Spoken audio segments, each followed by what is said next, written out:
Hello world, happy Christmas y'all. It's Boxing Day 2016. Apologies for the mess. I've had a nice time over the last couple of days. But something kind of happened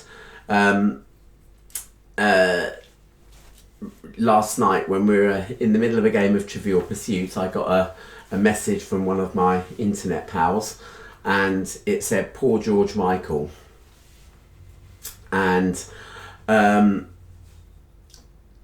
he sends a message saying "Poor George Michael," you know that there's bad news. And so although I have never been, a great big fan of Wham or George Michael, really. I mean, I like his music, and I've got one or two albums or something in my collection.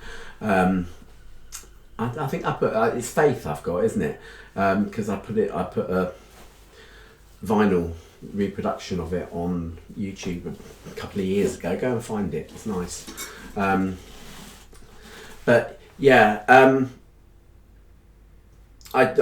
first thing I clicked on was this thing, and I have no idea what the rag was, and I couldn't even find the link afterwards.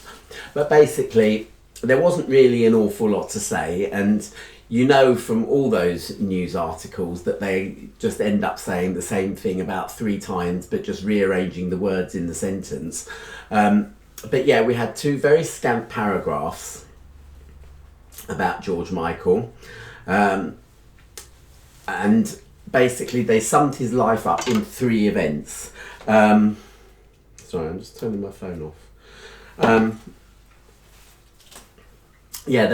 They summed his life up in 3 events.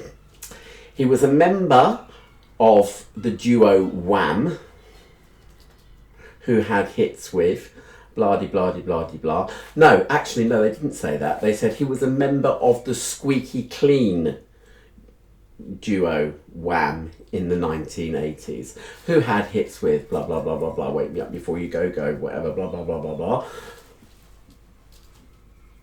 In the 90s, he caused controversy by soliciting in a park. He died at 53. How can you just trash someone's life like that? Now, you see, unbeknown to me, and I just found this out literally half an hour ago or something, I was having a chat with my mum on phone, and she used to nurse a friend of George Michael's mum. I believe it's something like that. But she said the friend of George Michael, the female friend, she said she was lovely. She was just a really nice person. And she said George was very kind too. He was very kind too. And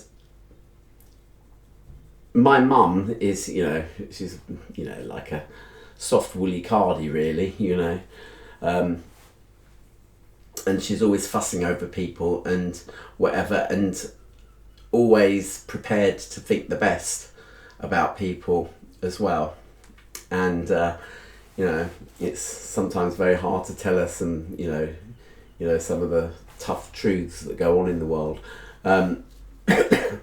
but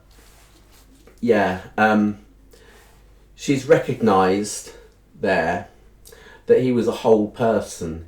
He was a fully human being, okay? Because you've also got the LGBT groups that, advocates of LGBT, whatever, and I don't distance myself from them at all. I'm fully, in support of, most of the things that they stand for. But, on Twitter, it was just full of gay icon. And again, be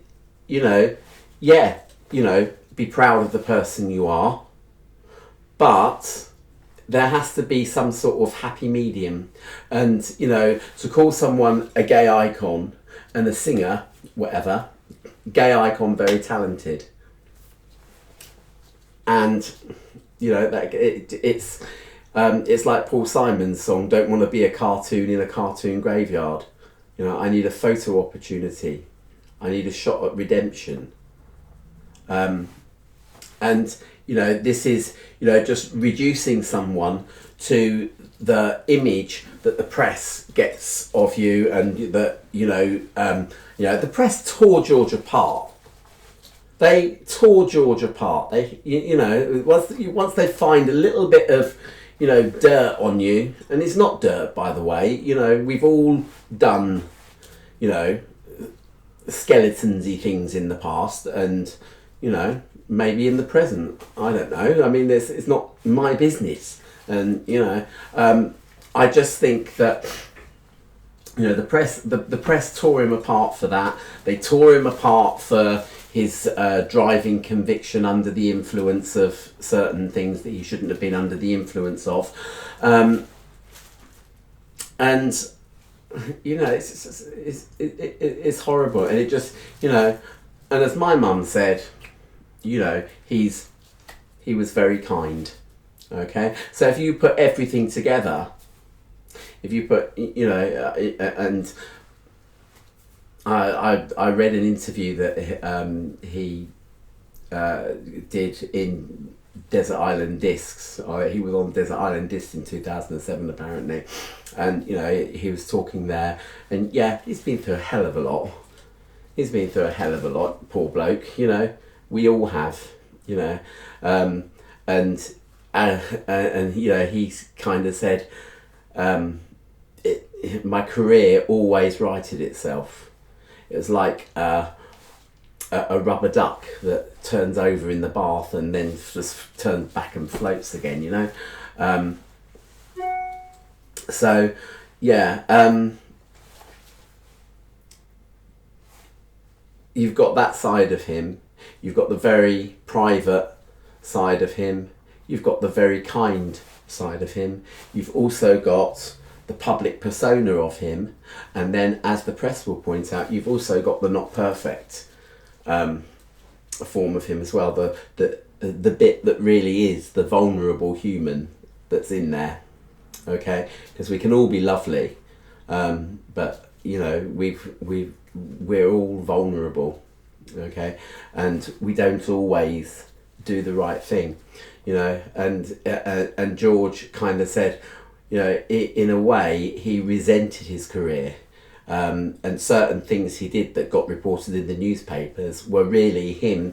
It was just the outpouring of the pain that was inside of him. And the pain that was inside of him was because he loved his mum, and his mum, he didn't want to come out to his mum, because I've read other accounts of this, and I think I related one of them in another video yonks ago, but he basically said that he knew that every day his mum would worry about HIV, and that's why he didn't come out publicly during the Wham days kind of thing. You know, and the other members of his family knew, but they just kept it from the mum, basically, because he just didn't want her worrying. Okay, but his career kind of took off, and he kind of he just regretted just not coming out, and you know, in the early 80s, you know, when he was 18, 19, because you know, he knew, and so he had to fight that. And you know, it's a nasty thing. It's going back again to the cardboard cutout. You're not being the person that you are. Okay, so yeah, I just felt that, you know, that newspaper article wasn't showing the whole side of someone, and I just want people just to take away my mum's little nugget of him. I mean, this was years and years and years ago, but she said George was a very kind man, and you know, she was only thinking of him the other day. You know, probably heard Last Christmas on the radio or something, and and she's always thought about him, really. So that was nice, really, and that's a little claim to fame I have. Okay, so yeah. God bless you, George. Happy journeys. Okay. I'll probably play Faith at some point. Sony apparently were on the cusp of re-releasing his albums.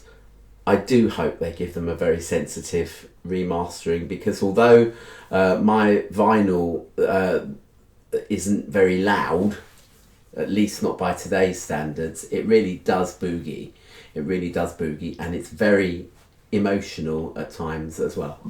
And we were all shocked last night, and and to be honest, I haven't slept, and I spent quite a lot of time just going around the internet, just reading up on how people reported him, and that article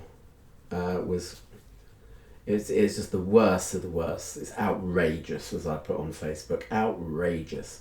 Okay, but rest in peace, George. We all love you, and actually, everyone's spirit is here. Okay, it's still here. Okay, and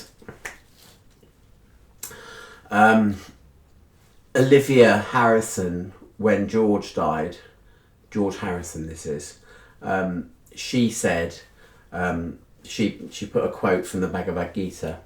I think it was on his last album, Brainwashed, and it was basically Krishna saying, there never was a time when you didn't exist, and there never is a time when you won't exist, because we all have this bit of divinity in us, the very kind man or lady. And that's the thing. It's love that's got to shine through. Okay, all right. We've got what we've got of George Michael. Let's not idolize the bloke to stratospheric proportions. Let's not do the bloke down. Let's just try and represent him as a whole human being. All right. I hope I haven't rambled too much. Happy Christmas. I will try and come back soon with a photography video. Got a few things I want to say about the Canon range of cameras, and I'll do something on that. Okay. All right. Ta-ra.